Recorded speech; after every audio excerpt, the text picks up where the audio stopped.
Queridas irmãs, queridos irmãos, o amor e a paz da parte de Deus, nosso Pai, de nosso Senhor Jesus Cristo.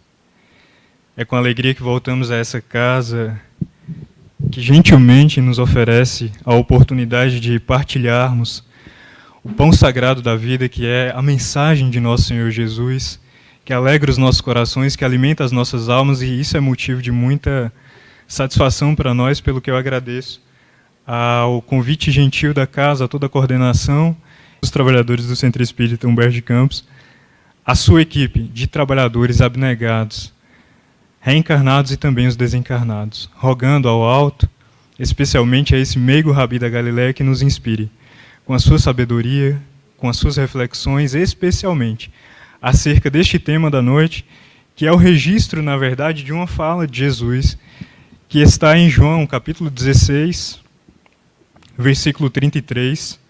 O título da palestra, certamente, vem de um versículo conhecido da maioria de nós.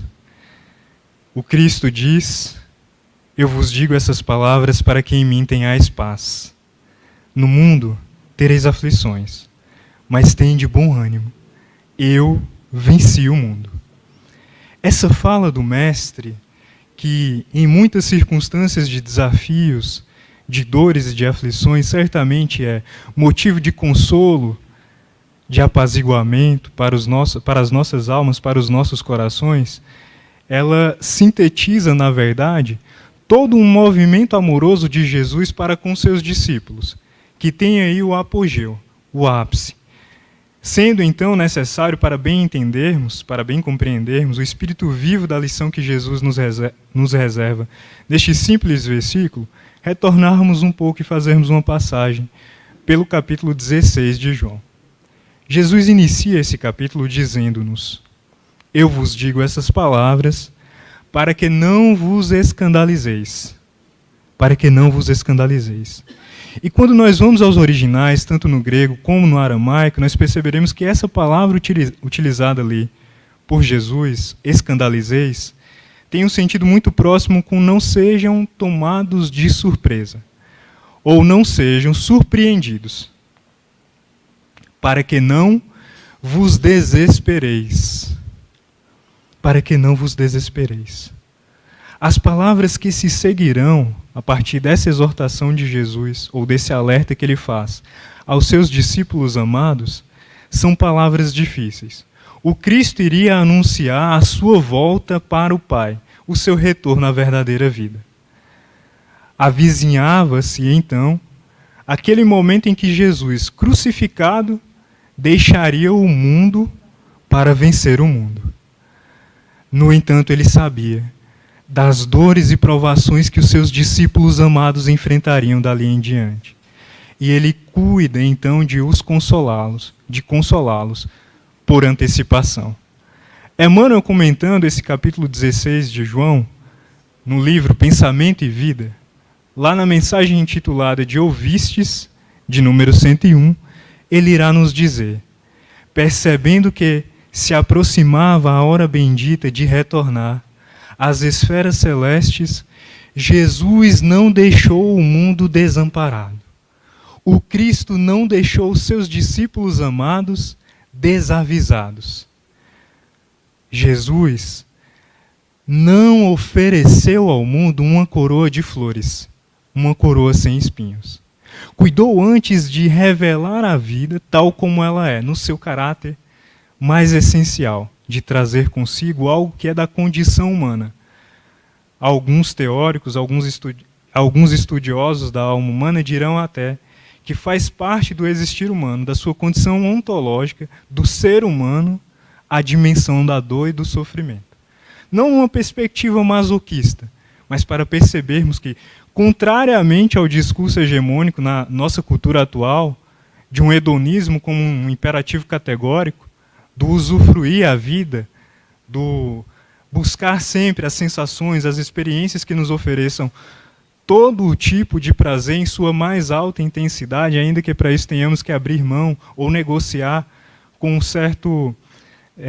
uma certa flexibilidade ou com um certo relativismo moral, ainda assim nós veremos contrário a essa perspectiva cultural da atualidade, esse convite que Jesus nos faz, essa assertiva que alguns teóricos farão. A vida implica necessariamente algum nível de aflição, algum nível de dor.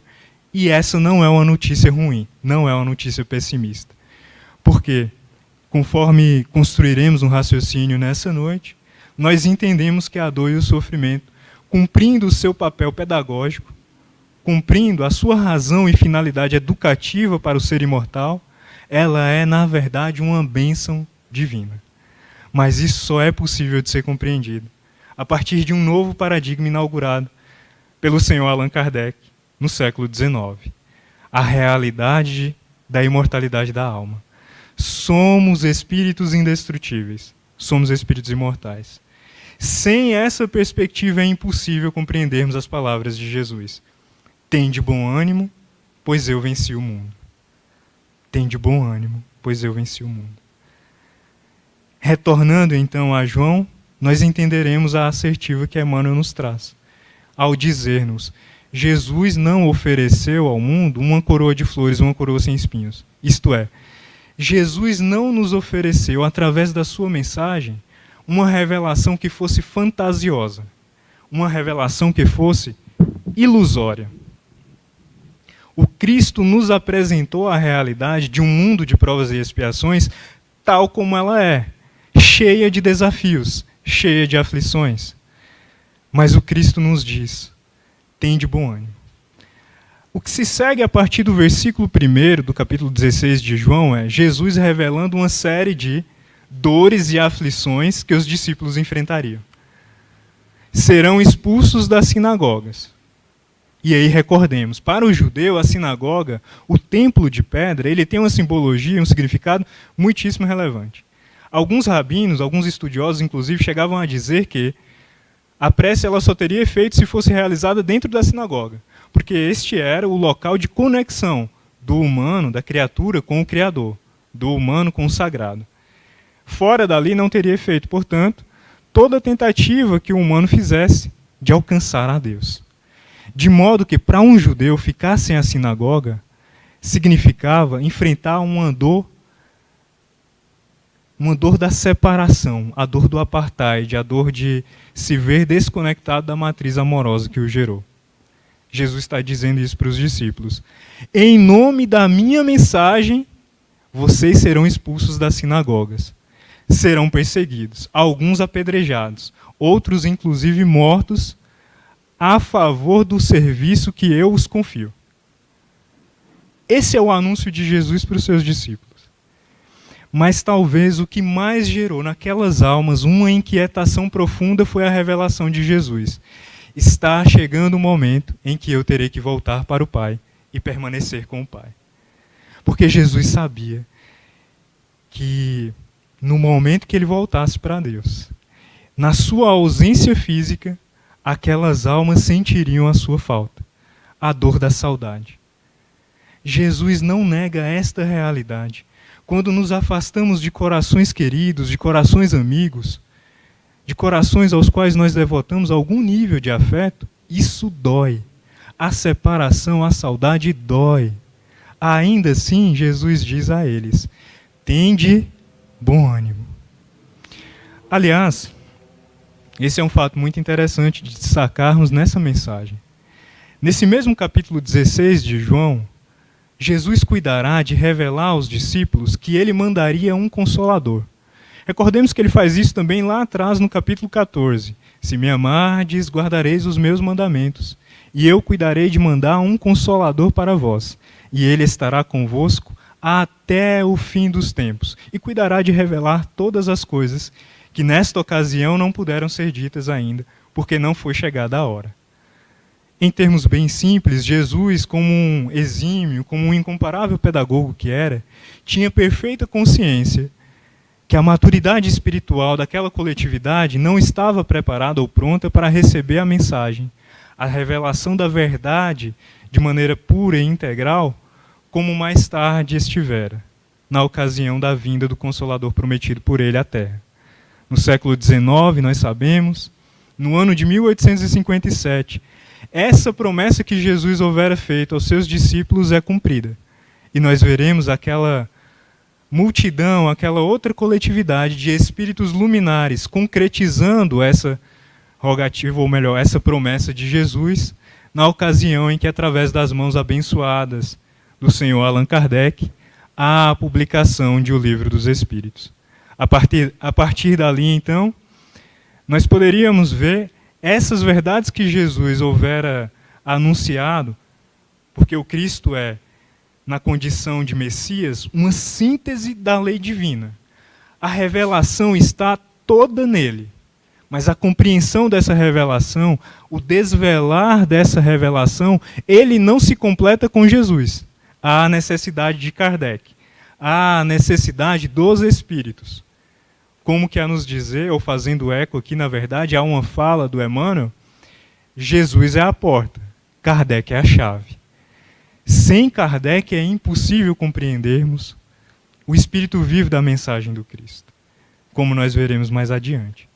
Mas retornando, Jesus não ofereceu ao mundo promessas ilusórias, fantasias de uma vida que seria regada à plena satisfação e à alegria.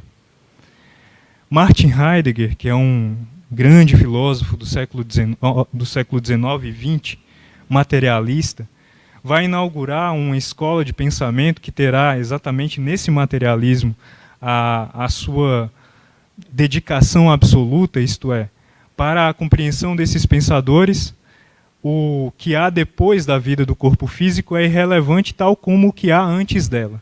São hipóteses que não podem ser comprovadas e, portanto, não merecem a dedicação daquelas inteligências.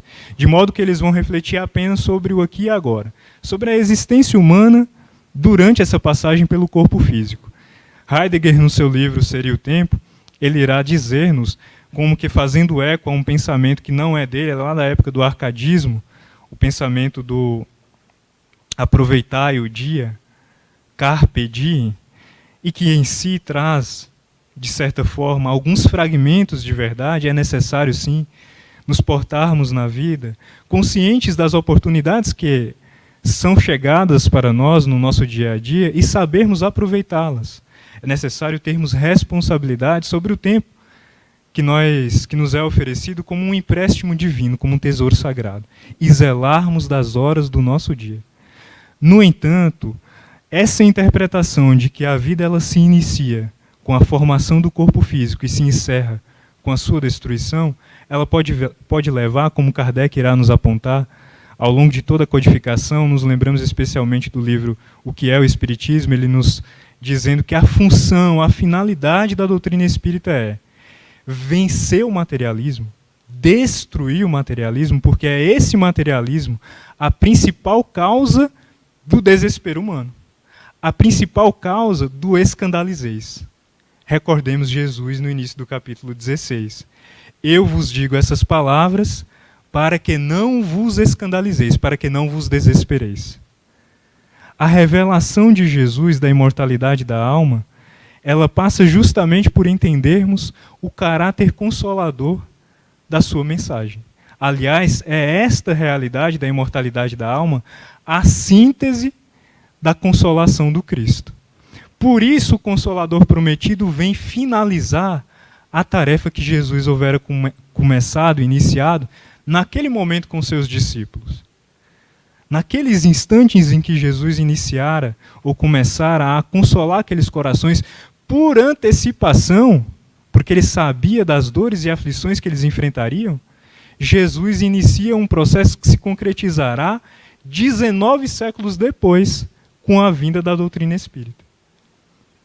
Nós entenderemos isso ficará claro quando visitarmos, por exemplo, o texto, o ponto de vista, que está lá em O Evangelho segundo o Espiritismo. Jesus tinha perfeita consciência de que aqueles discípulos ainda, assim como nós, sentiriam a sua falta e essa saudade muito abalaria as suas almas. Por isso ele cuida de dizer que mandaria um Consolador. Por isso Jesus amou de tal forma aqueles discípulos, dizendo a eles que permaneceria com eles, mesmo não estando mais no corpo físico. John Berkeley, que é um estudioso das escrituras sagradas, embora não seja uma referência espírita, ele é um grande teólogo de tradição protestante. Ele vai nos dizer: Jesus sabia que na hora que ele mais precisasse daqueles seus queridos amigos, a quem ele muito amara e dera testemunho desse amor em todas as circunstâncias. Recordemos, por exemplo, que Simão Pedro conviveu com Jesus em seu lar. Pedro teve a sua sogra querida curada por Jesus. Em muitas circunstâncias, teve as suas dores e aflições consoladas pelo Mestre. Confiou a Jesus as angústias mais íntimas e contou com o ombro amigo do Cristo. No entanto, na hora em que Jesus mais necessitou, Pedro o negou por 3 vezes. Assim também os demais discípulos, na convivência com o Mestre, receberam o tesouro sagrado das suas existências, que era a revelação de Jesus através da sua conduta amorosa. A relação com o Mestre era uma relação, em todas as circunstâncias e em cada instante, absolutamente amorosa. Imaginemos uma relação com uma pessoa que não erra.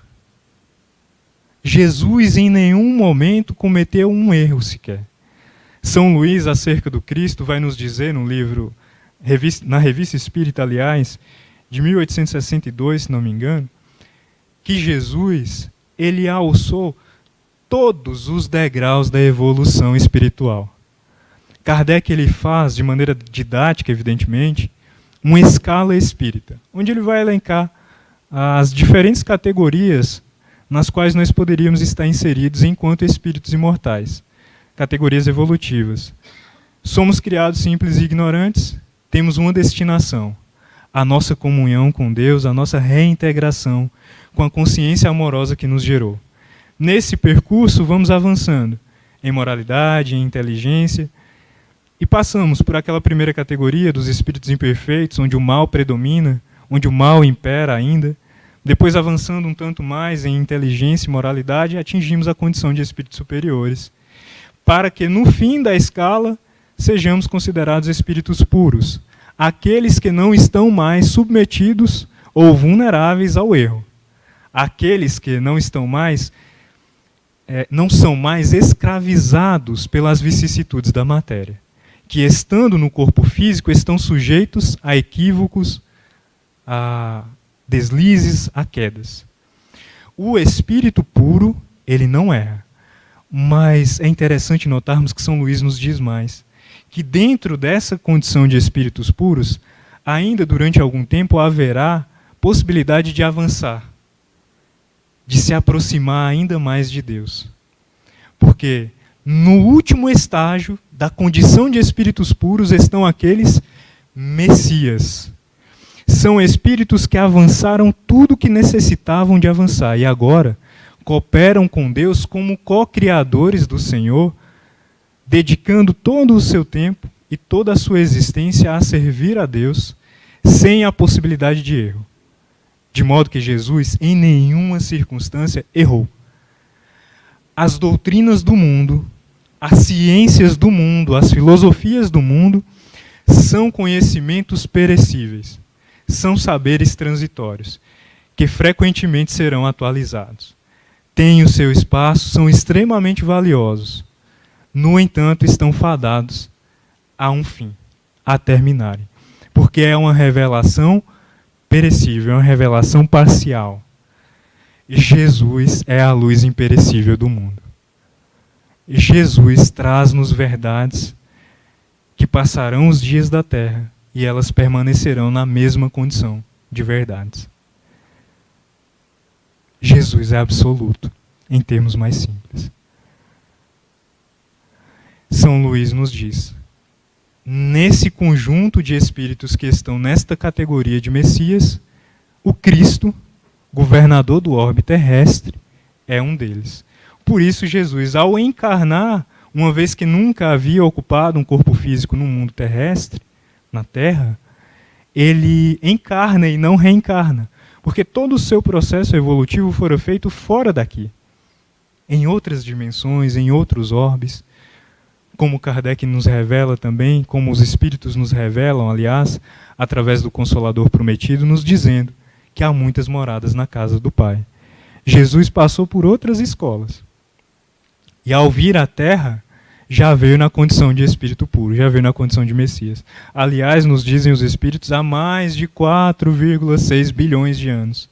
Desde a formação do planeta, o Cristo já era Cristo. Jesus já era Messias. Apenas para tomarmos dimensão de que é um Espírito dessa envergadura moral, com o qual aqueles discípulos conviviam. Imaginemos que alguém como Jesus jamais errou. Imaginemos nós convivendo com uma pessoa que não erra, que nos ama inteiramente e integralmente em 24 horas por dia. O Cristo fazia plantão integral de amor. Amava a toda hora. E aqueles discípulos que receberam 24 horas por dia esse amor de Jesus, na hora em que o Cristo mais precisara dele, fugiram, se acovardaram, negaram-o e traíram-no. Onde o Lázaro que houvera sido ressuscitado na hora da cruz? Onde, mais uma vez, Simão Pedro, o amigo fiel e que jurara servir a Jesus até a última hora, na hora da cruz? Onde Tiago, o fiel escudeiro da lei, o discípulo amante da Torá, para honrar o mandamento da fidelidade na hora que o seu mestre mais precisara? No entanto, nos diz Berkeley, Jesus, por antecipação, sabendo de tudo isso, os amou. E os amou de tal forma que cuidou de prometer o Consolador. Os amou de tal maneira que, percebendo a incompreensão dos seus corações, diante da revelação que fizera, das dores que enfrentariam, das aflições que enfrentariam, cuidou de deixar-lhes essa lição valiosa: tende bom ânimo. Quando nos voltamos às boas novas, ou às bem-aventuranças, me perdoem, nós encontraremos um ensinamento muito semelhante a esse de Jesus nessa ocasião. Ali no Sermão do Monte, naquele instante memorável da passagem de Jesus pela terra, em que de alguma maneira ele sintetiza inclusive a sua missão aqui junto de nós, ele sintetiza, portanto, a revelação inteira da face divina.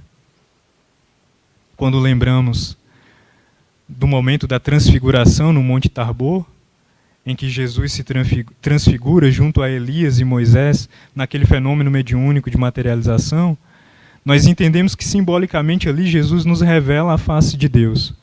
E naquele instante, propriamente, Jesus está, de alguma maneira, revelando o caráter da sua missão como um todo. Kardec irá nos dizer, Jesus é o médium de Deus. Por quê? Nenhuma outra criatura fora capaz de apresentar à humanidade, de maneira tão límpida e fiel, a imagem de Deus como Jesus fora capaz. Jesus nos revela Deus. Jesus nos revela Deus. E no Sermão do Monte nós temos uma síntese dessa revelação. O Cristo começa dizendo-nos: bem-aventurados os pobres de espíritos. Bem-aventurados os pobres de espíritos. Bem-aventurados os mansos e humildes de coração. Bem-aventurados os aflitos. Bem-aventurados os que têm fome e sede de justiça. Bem-aventurados os misericordiosos. Um estudo mais detido dessas escrituras nos permite chegar no termo bem-aventuranças, no estudo das bem-aventuranças, na verdade, e aí já é sabido da maioria de nós que esse termo do grego, makarioi, está muito relacionado com felicidade, né? É como se Jesus estivesse nos dando ali uma espécie de receita para a felicidade. Felizes os aflitos, pois serão consolados. Felizes os pobres de espíritos, felizes os misericordiosos, pois encontrarão misericórdia. Mas uma outra interpretação possível, quando nós nos voltamos não para o grego, mas sim para o aramaico, é que as bem-aventuranças, elas podem significar também perseverança. Perseverem os aflitos, pois serão consolados. Perseverem os mansos e humildes de coração, os mansos e pacíficos, perdão, pois herdarão a terra. Perseverem os misericordiosos, pois encontrarão misericórdia. A perseverança que Jesus nos anuncia no Sermão do Monte, como um roteiro para a felicidade, como um roteiro para a consolação, é a mesma perseverança que ele está nos dizendo no tem de bom ânimo, pois eu venci o mundo. Perseverem, pois eu venci o mundo. A questão que se nos apresenta então é como perseverarmos diante da dor e das aflições, diante das dores do mundo e das aflições do mundo. Kardec vem nos auxiliar a responder essa pergunta. Quando a doutrina espírita nos revela que está no materialismo a razão do nosso sofrer, a raiz, portanto, das dores e aflições que existem no mundo, nós somos convidados a nos remeter mais uma vez a essa escola de pensamento materialista que tem expoentes como Heidegger, como Jean-Paul Sartre, Michel Foucault e tantos outros nomes que cuidaram de dizer ao humano: o que vale é apenas essa sua instância ou essa sua estada nessa veste que estás vivendo. Cuide, então, de viver esta vida da melhor forma possível. Mais uma vez, há fragmentos de verdade nessa revelação. No entanto, há um risco grandioso de consciências se perderem por trazerem esse raciocínio para o campo do materialismo e, entendendo assim, veremos como a nossa cultura funciona ao nos oferecer, por exemplo, desfrute de todos os prazeres, ainda que para isso você tenha que subtrair do seu irmão, de uma outra pessoa, o prazer que lhe é digno, que lhe é propriedade por direito. Conquiste, realize conquistas materiais, vença no mundo. Ainda que para isso você tenha que subjugar pessoas, escravizar consciências, maltratar irmãos em Deus, irmãos em Cristo. Ainda que para isso você tenha que usar de desonestidade. A vida é um breve sopro, a vida é uma passagem muito rápida, então cuide de aproveitá-la. Cuide de vencer no mundo, cuide de conquistar realizações para o exterior, para mostrar para o mundo que o seu valor está na sua casa, nos seus bens materiais, no seu carro, no seu corpo. Aproveite a vida. Carpe diem.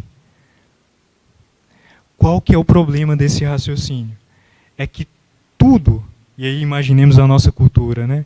Aparências, consumismo, o consumismo, né, que se torna uma lógica para além de uma relação comercial entre nós e objetos materiais, mas também uma lógica de relação entre nós e outras pessoas, e aí nós passamos a consumir pessoas também, e vamos acumulando pessoas, seja através das relações amorosas, das relações sexuais, seja através das relações profissionais, o outro ele passa a ser visto como um objeto a ser utilizado. Enquanto ele tiver utilidade, ele terá um lugar valioso na minha existência. A partir do momento que ele deixa de ser útil, então ele pode ser descartado. Materialismo. Quando nós vamos para as obras de André Luiz, nós veremos então que a grande razão da aflição da criatura na vida pós-morte do corpo físico está nas consciências que ela feriu e no tempo que foi mal utilizado. Todos os nossos problemas evolutivos podem ser resumidos em problemas de relacionamento. E a nossa cultura da época, não por acaso Fenelon nas questões de número 913, 914 e 917, vai nos apontar isso. Na raiz do materialismo, nós encontramos, ou como talvez um fruto desse materialismo, na raiz de todos os males, o egoísmo. quando as nossas relações elas são pautadas na lógica de consumo, na lógica do utilitarismo, em última instância, nós estamos preocupados com a nossa própria personalidade. Isso é um outro nome que se dá para egoísmo. Quando eu passo a me relacionar com as outras pessoas de maneira egoísta, eu estou criando o mal. Se eu estou criando o mal, portanto, eu estou criando aflições e dores para a minha vida, se não para a vida presente, certamente pelo porvir. Questão de número 621, se eu não me engano, é: por que que o homem sofre? Livro dos Espíritos. Porque se afasta da lei de Deus. Na verdade, a pergunta é: o que é a lei natural? Ela é a lei verdadeira, é a lei de Deus. E o homem só se aflige, o homem só se depara com o sofrimento quando desta lei se afasta. Percebamos então qual que é o raciocínio lógico. Se o materialismo ele coopera para o egoísmo, e o egoísmo está na raiz de todo mal, é o egoísmo que nos distancia das leis divinas, é o egoísmo, portanto, a razão do nosso sofrimento. E ele tem um materialismo que o exorta a isso. Fenelon nos diz: palavra do benfeitor, palavras do benfeitor. Na vossa sociedade, a cultura, as instituições e as relações, todas concorrem para o superexcitamento do egoísmo. Razão pela qual uma visão crítica do mundo, refletirmos criticamente por que fazemos o que fazemos, por que gostamos do que gostamos, por que queremos o que desejamos, é fundamental para percebermos aquilo que é realmente necessidade da nossa alma e aquilo que é uma necessidade cultural pautada no materialismo, pois essas necessidades nos levarão certamente a um afastamento da lei de Deus. Daí o convite à permanente vigilância. Daí o convite a que Jesus nos faz. Porque é só através daquilo que a doutrina espírita nos revela que compreenderemos a exortação do Mestre do tem de bom ânimo. E aí nós voltamos ao texto que já mencionamos, que para nós é, a nossa interpretação pessoal, um dos textos mais valiosos de toda a codificação espírita. Um dos textos mais importantes de toda a obra que contou com a colaboração de Kardec. Texto, o ponto de vista, o Evangelho segundo o Espiritismo, capítulo 2, Meu Reino não é deste mundo. Ali nós encontraremos, texto assinado por Kardec, o codificador nos dizendo: aquele que se leva à vida futura por pensamento, que tem, em termos outros, que tem na imortalidade da alma uma certeza, ele encontra uma fé inabalável, inabalável, que possui consequências moralizadoras. Que possui consequências moralizadoras. Kardec está nos dizendo que a certeza da imortalidade da alma é capaz de gerar na criatura reencarnada uma fé inabalável. E essa fé inabalável é que gera consequências moralizadoras. Moralizadoras no sentido de que é isso que nos permite vencermos o materialismo. Vencendo o materialismo, aproximarmos a nossa consciência da consciência divina.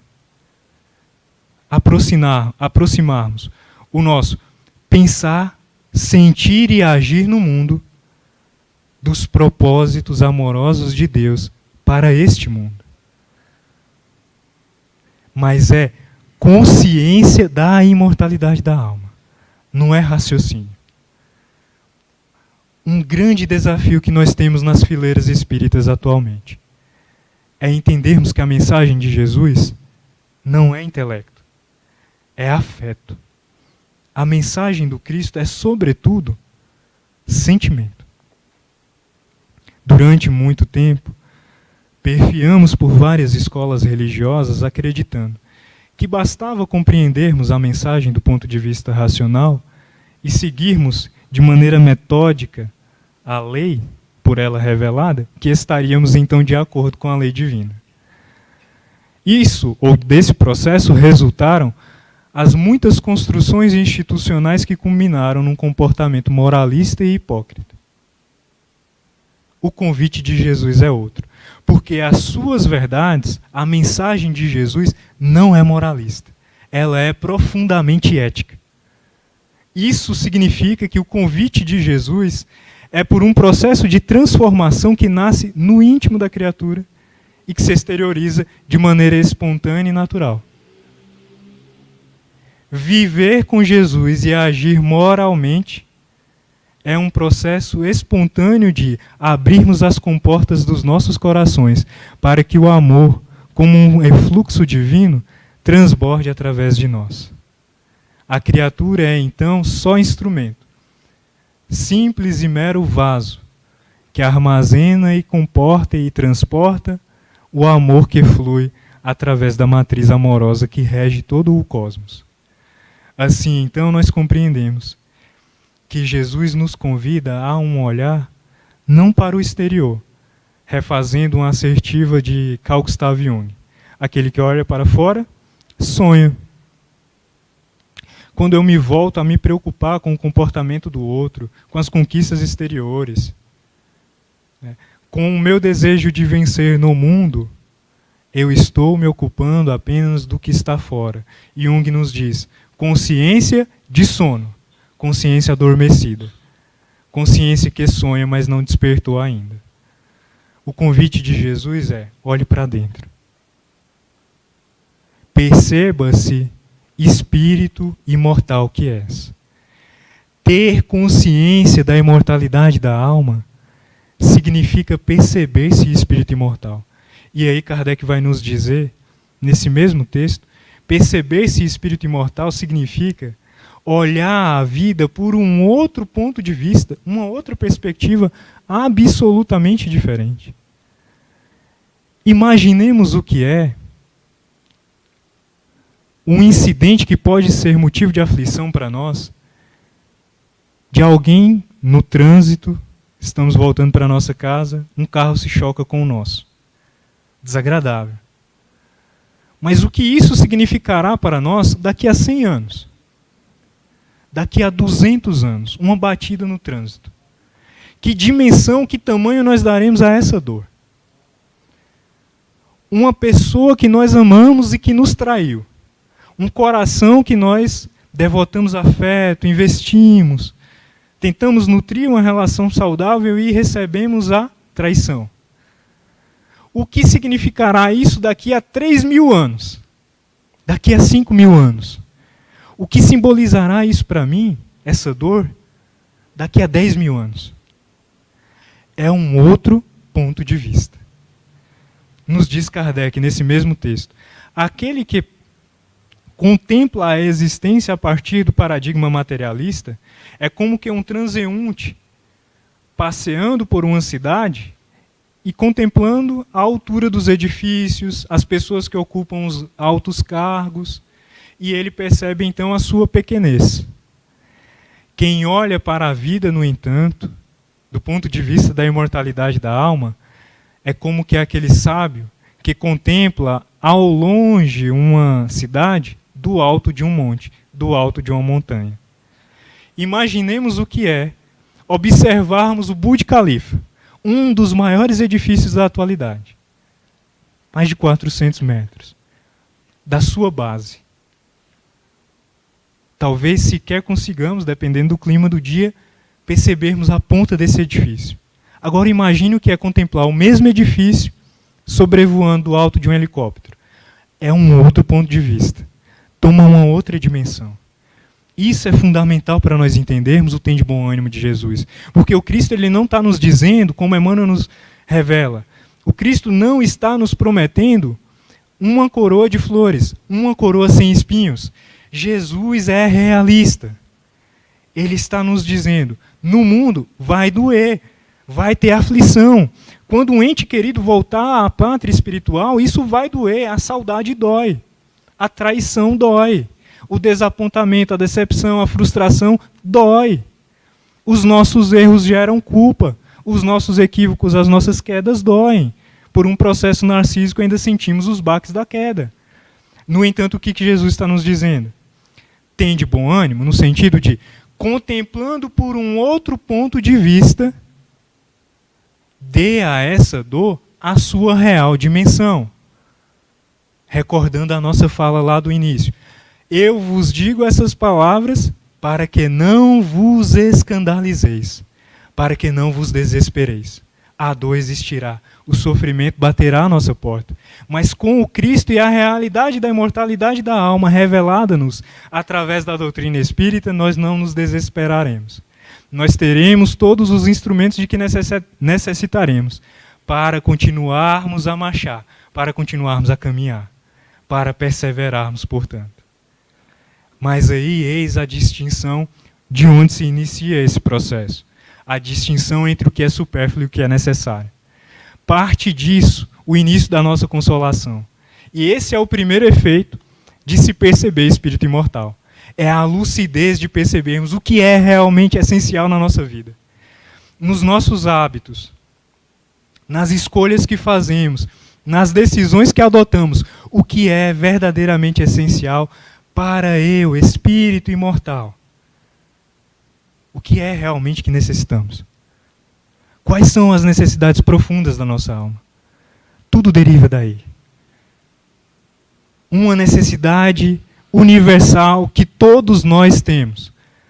Sermos amados e amarmos. A necessidade primeira e soberana a todas as outras. A criatura humana tem sede de amor. O ser humano tem sede de ser amado e de amar verdadeiramente. Por que Zygmunt Bauman vai nos apresentar uma sociedade profundamente adoecida na atualidade?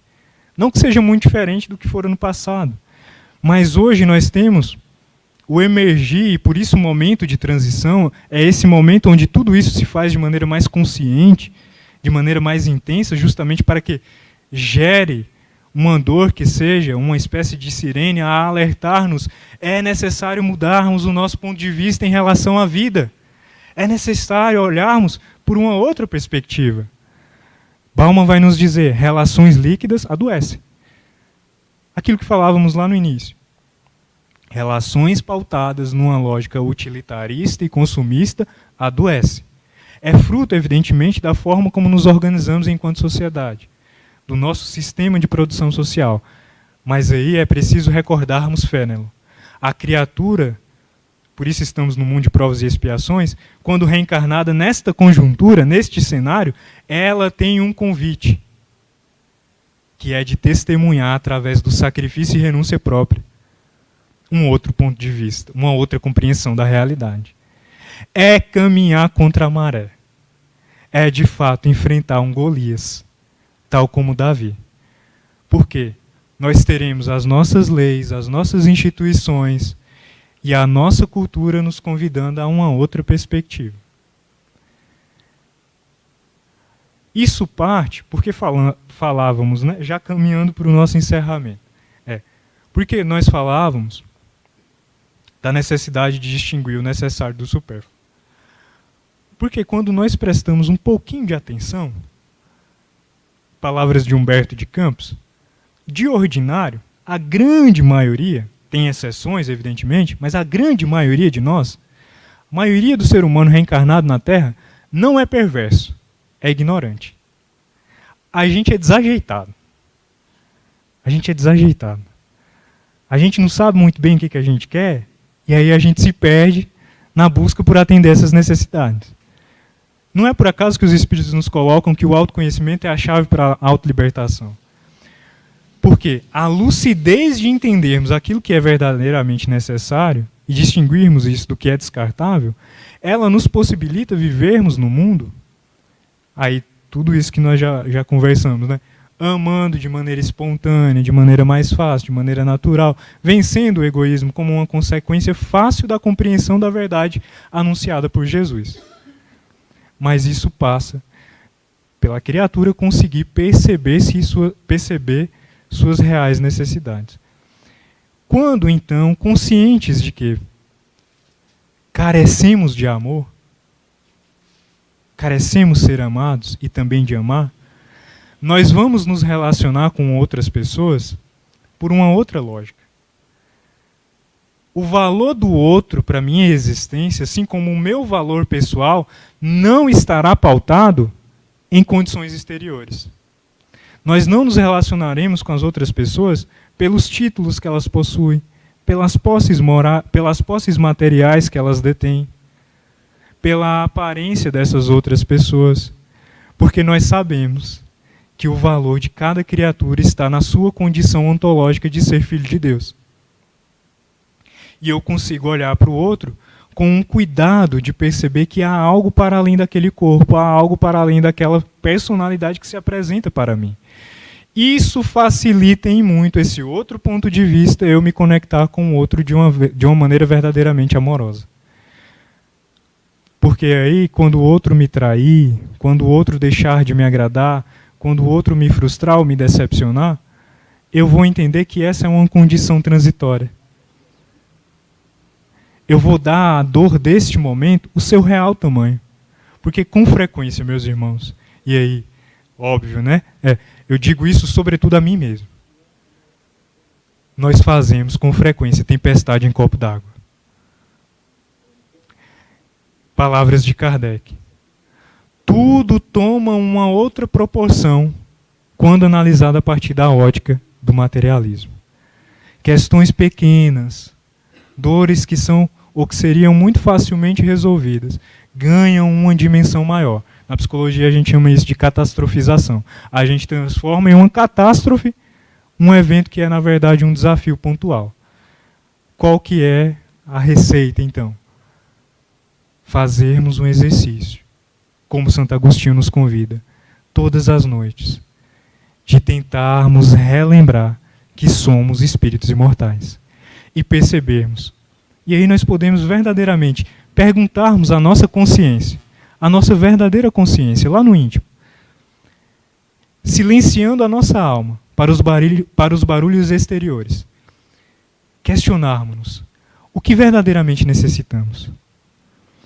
Atendendo às nossas necessidades, chegará um momento em que seremos capazes, eis o então o instante da transcendência, de podermos olhar para Jesus e nos abrirmos para entendermos: Jesus, Mestre amado, Cristo querido, o que tu necessitas? Aí é um outro nível de relacionamento com Deus e com Cristo. Nós muitas vezes nos relacionamos de maneira infantil, tal como crianças que só pedem.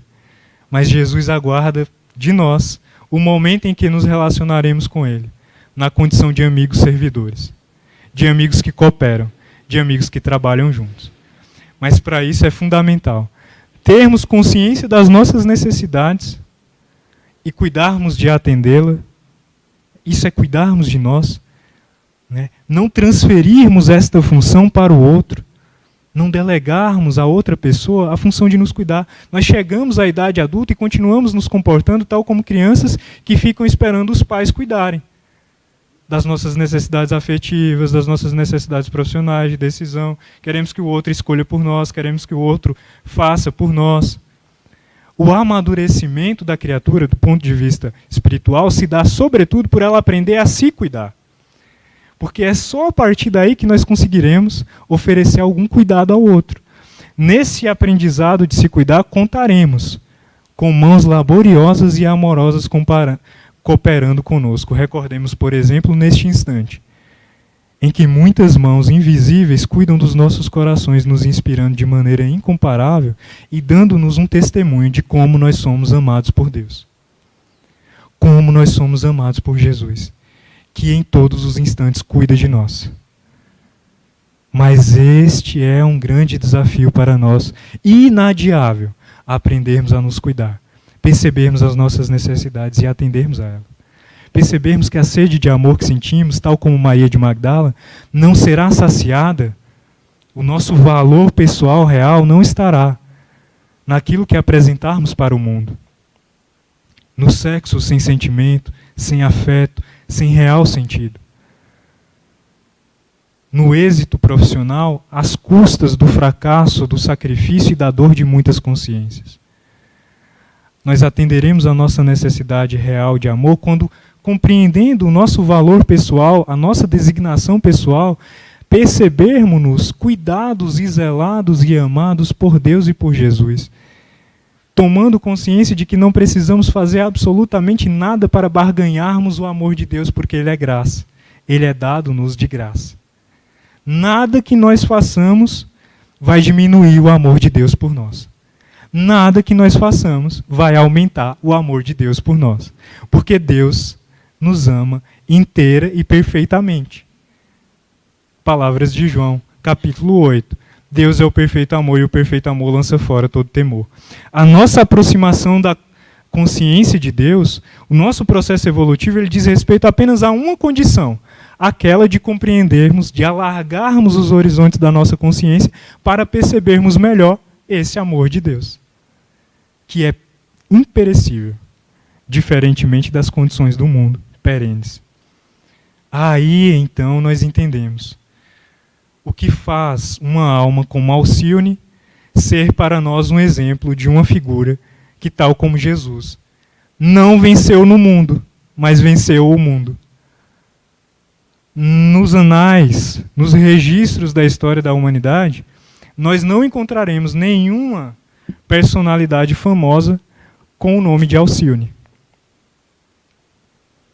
Até onde sabemos, até onde temos nota, Alcione não fundou nenhum grande hospital para acolher doentes. Não fundou uma casa espírita, não fundou um educandário, não realizou grandes obras na ciência. No entanto, nos diz Emmanuel, através das mãos abençoadas de Francisco Cândido Xavier, pouquíssimos espíritos retornaram à vida espiritual numa condição de êxito equivalente ao de Alcione. Ela conseguiu ser recebida por Jesus vivo após o desenlace do seu corpo físico, na condição de completista. Realizou como espírito tudo que se propôs a realizar no mundo. Onde que foi o laboratório de Alcione? Onde o terreno em que ela houvera semeado? Onde nós temos o templo que Alcione pregou? O seu lar. Não por acaso os espíritos nos lembram. A família é o primeiro e o principal ministério onde devemos semear as verdades de Jesus. O nosso maior compromisso na dimensão espiritual está na nossa família. Através da renúncia e do sacrifício, Alcione nos mostrou, dando-nos um testemunho vivo de alguém que conseguiu vencer o mundo, mas não venceu no mundo. Retorna como um espírito que, enquanto esteve reencarnado, animou uma personalidade muito simples, que estava restrita ao convívio de poucas pessoas, não se tornou grande, conhecida do mundo de sua época. No entanto, todos aqueles com os quais ela conviveu foram profundamente impactados pelo exemplo de amor que ela deu, através do seu sacrifício e da sua renúncia. O tem de bom ânimo de Jesus, o persevere, é sobretudo a respeito disso. No mundo tereis aflições, mas tem de bom ânimo, perseverem no propósito de servir com Jesus, por Jesus e para Jesus, tendo olhos fixos no Mestre, marchando em sua direção com a certeza de que, nas palavras de Paulo, não há dor ou aflição nenhuma do momento presente que se equivale, que se compare à glória que há de ser revelada em nós. E por mais clichê que seja, esta continua sendo uma verdade. Não há madrugada fria e escura que não seja sucedida por um alvorecer, que nos traz o clarão de um novo dia, de oportunidades renovadas e de um sol a aquecer o frio das nossas almas. Todas as dores, decepções e frustrações encontram consolação nessa assertiva do Cristo. Somos espíritos imortais. Eis o desafio com o qual nós nos deparamos. Tendo esta consciência, cabe-nos agora viver como espíritos imortais. E o nosso desejo a todos aqueles que estão reencarnados e também os desencarnados, que Jesus, falando na acústica de nossas almas, encontre o silêncio necessário para, escutando a sua voz e decididamente optarmos por segui-lo, segui-lo com essa consciência, que ela se dilate cada dia mais. Somos espíritos imortais. Muita paz.